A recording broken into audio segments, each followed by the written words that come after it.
নমস্কার বন্ধুরা, আমি আজকে নিয়ে চলে এসেছি শুভ বিবাহর আজকের পর্বের আপডেটটা নিয়ে। কিন্তু যারা আমার চ্যানেলটিকে এখনও সাবস্ক্রাইব করেননি তারা আমার চ্যানেলটিকে সাবস্ক্রাইব করে পাশে থাকুন।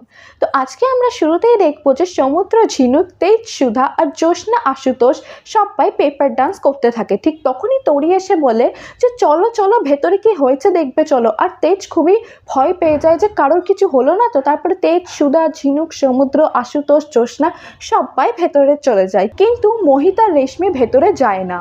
তারপরে আমরা ভেতরে গিয়ে দেখবো যে তেজ সুধা দেখে যে পুরো অন্ধকার, কিচ্ছু দেখা যাচ্ছে না।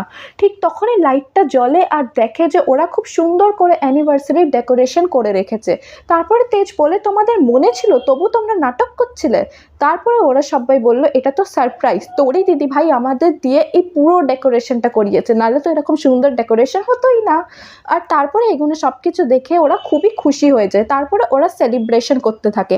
আর ওখানে মোহিত রেশমিকে জিজ্ঞেস করে যে তুমি তো ভেতরে গেলে না, তুমি যাবে না, ওদের তো খারাপ লাগবে। ঠিক তখনই রেশমি বলে যে আমি ওদের উপরে কালো ছায়া পড়তে দিতে পারি না। আমি অনেক ভুল কাজ করেছি, আমি অনেক ভুল বুঝেছি বৌদি ভাইকে, আমি চাই না যে ওদের এই দিনটা আমার ছায়া পড়ে খারাপ হয়ে যায়।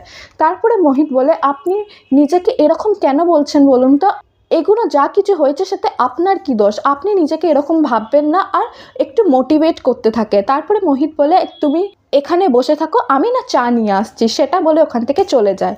আর ওখানে আমরা দেখবো যে রণজয় সিলিন্ডারটা খুলে দেয় যাতে ওরা ঘরেতে দম বন্ধ হয়ে মরে যায়। আর তারপরে বাইরে চলে আসে আর রেশমির কাছে চলে আসে। আর রেশমি রণজয়কে দেখে অনেকটাই ভয় পেয়ে যায়। আর ভেতর দিকে আমরা দেখবো যে সুধা আর তেজ রেশমিকে খুঁজছে, কিন্তু রেশমিকে খুঁজে পাচ্ছে না। তারপরেই তেজ বাইরে বেরাতে যাবে, ঠিক তখনই দেখে দরজাটা তো বন্ধ।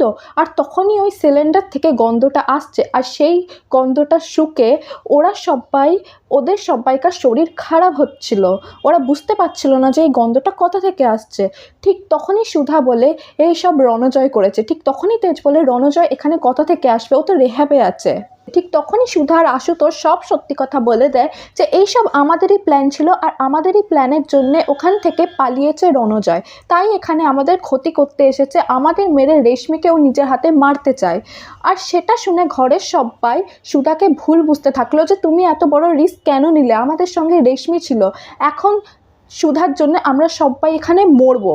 এই সব বলতে বলতে সুধাকে সবাই ভুল বুঝতে থাকে। ঠিক তখনই সুধা বলে তেজ এখন আমাকে ভুল বোঝার সময় নেই, এখন আমাদের রেশমিকে বাঁচাতে হবে, আমাদের যে করেই হোক এখান থেকে বেরাতে হবে। কিন্তু তেজ সুধাকে ভুল বুঝতেই থাকে। আর তারপরে তেজ আশুতোষকে বলে আপনি তো এসব কিছু জানতেন, আপনি এরকম রিস্কি স্টেপ কেন নিলেন, এখন কি হলো, ডিপার্টমেন্টের কেউই তো এখানে নেই, এবার আমাদের কি হবে। ঠিক তখনই সুধা তেজকে বোঝায় যে এখন এই সব কিছু বলার সময় নেই, এখন আমাদের যে করেই হোক এখান থেকে বেরাতে হবে। ঠিক তখনই ওরা দরজা ভাঙার বন্দোবস্ত করে যে কি করে দরজাটা খুলে বাইরে বেরানো যায়।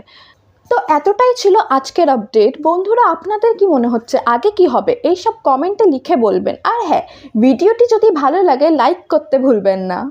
আবার দেখা হবে কোনো একটা নতুন আপডেটের সঙ্গে।